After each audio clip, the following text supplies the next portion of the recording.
Right.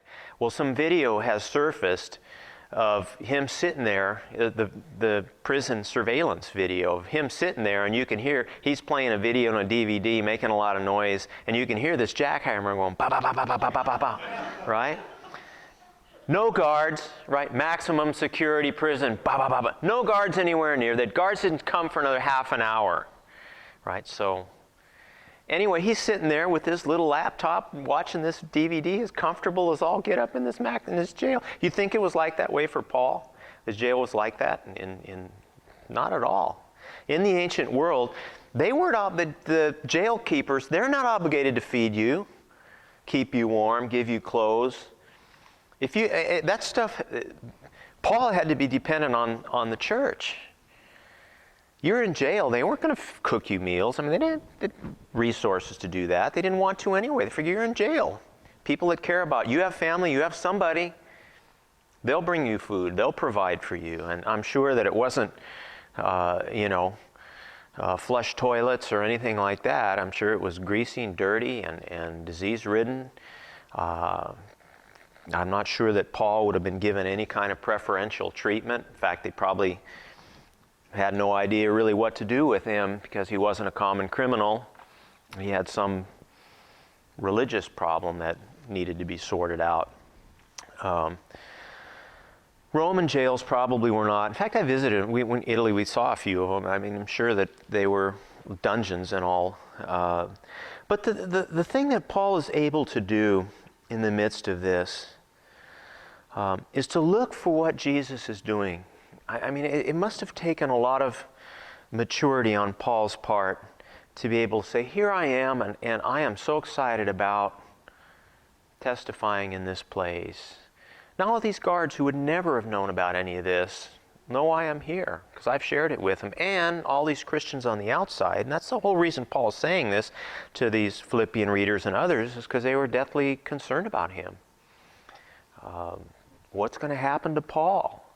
And he says, guys, chill out, don't worry, it's fine. The gospel is moving in here, and the guards all know about it, and all the brothers on the outside that know about it are more encouraged to speak boldly in the name of Jesus. It's the secret, it's one of Paul's secrets of allowing God really to be Lord in our circumstances, Lord of our not to get sucked into where we are looking more at the circumstances than we are at Jesus.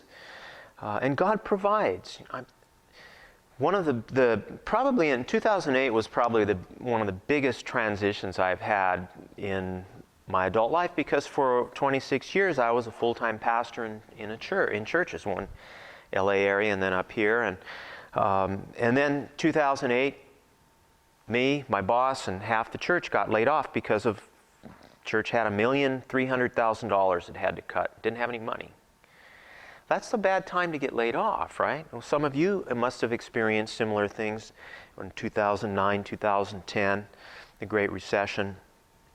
So that was a huge transition for me. And being, how old was I then? I'm 58 now, and that was 7 years, so I was like 51 years old. It's like, well, you're on the cusp of that ageism thing where you're not really a good commodity anymore. You're kind of mostly used up. So a difficult time. But back when I was in college, one of those summers, just for the heck of it, now my parents were my dad was sort of handicapped with post-polio, and so I was the one who, if anything went wrong in our house, I ended up fixing it, because he really physically couldn't do it. And so I started learning how to paint, how to fix gates, how to put a doorknob on, And so in college, I went to work for a contractor, and he taught me some carpentry and some concrete work and sheetrock, and just a summer job.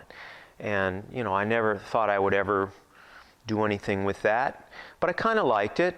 And so when I finally, after 10 years of being a renter, in my first 10 years I was married, I lived in 11 different places. So we moved once a year, dives, some of them.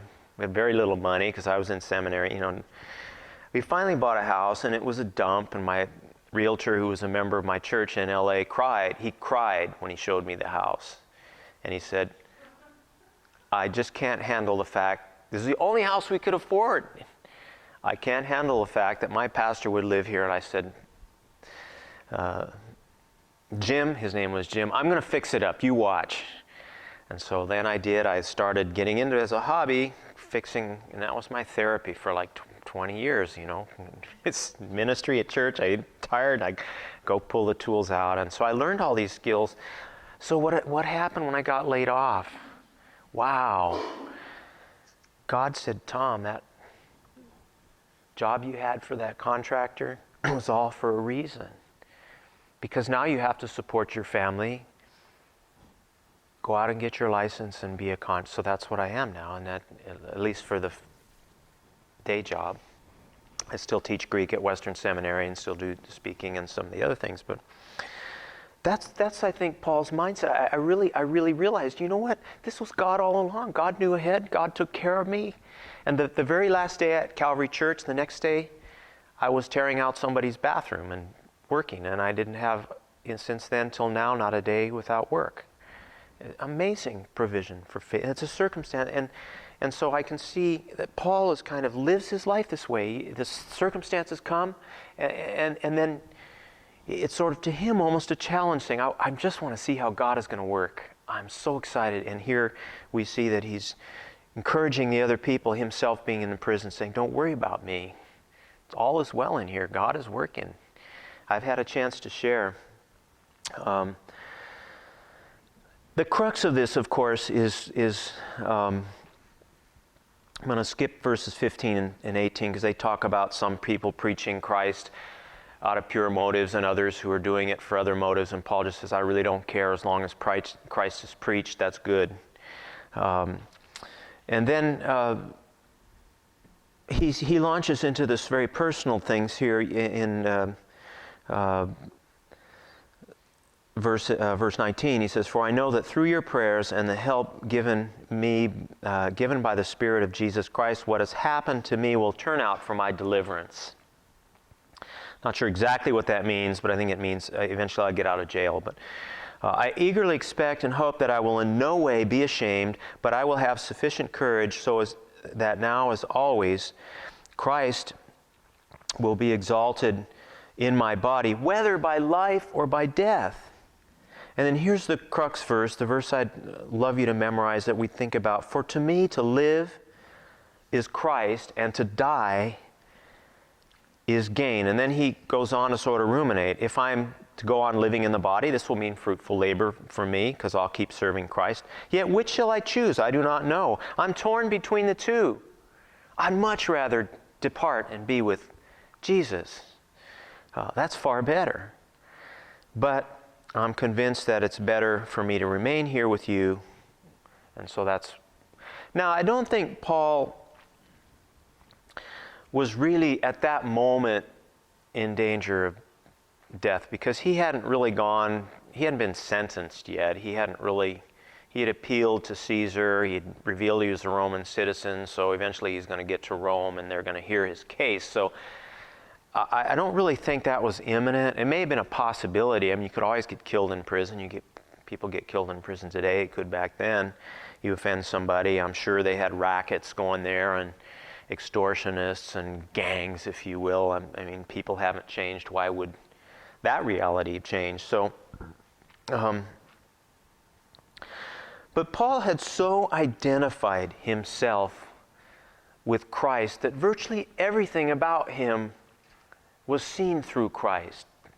Now, I love team sports. I played soccer as a boy, and I lived in England as a boy, so I played soccer and learned it, came back here and played, watching our Earthquakes.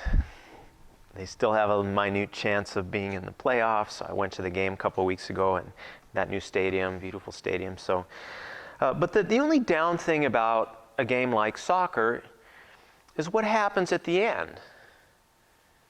Somebody loses, right? Somebody loses. You have a winner and a loser. And that's that way with, I'm not sure there are many sports that don't really work that way. And if you've played in sports, no matter how mature you are, losing is not fun. I don't know why it's not fun. If you play your heart out and you lose, it's a fair result. But I never liked it, and we lost games, and it was always drudgery at practice, and the coach always punished you or made you work extra hard. But most of us, we think of life and death as kind of win-lose. No, I don't want to die. Death is a downer, and yet really for Paul has got to this point in his life where he says, life is a win, and death is a win. It's a win-win. I can't lose. Why? Because Jesus is at the center of it. He's the center of me. So everything I look at is looked at through His eyes. And so I'm so identified. I've been a believer now 40 years, and I think I still have a long way to go to be that identified with Jesus. I want to be. To live is Christ. To die is even better. I had a friend, and I think in sort of bringing this around to where I want to end it tonight, what prevents us from being there? It was Jesus living in Paul. Jesus is living in you, if you know Him and love Him. But Paul was able to really allow Jesus to live in a full way through him.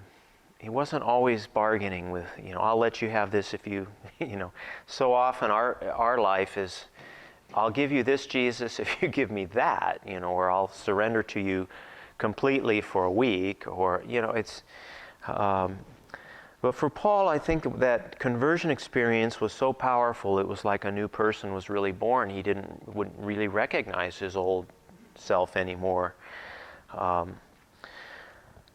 One of the main things I think that keeps us from being in this place where we can really say, for me to live is Christ, to die is gain, is fear. It's very difficult to totally abandon yourself to another, to trust at that level. Now, even if that another is God who has promised all the good things He's promised. Fear is a tremendous limiter to our faith. Fear can help us grow. I mean, there's a side of fear that's healthy. I have these recurring dreams about falling off a cliff. I don't know why. I love the mountains. I've done some rock climbing. I'm not afraid. If I go up to Yosemite and hike to the top of Half Dome, those cables don't bother me. I can go right out. They've got that little rock called the diving board. I'll go out there and sit on that. Okay, that's a long way.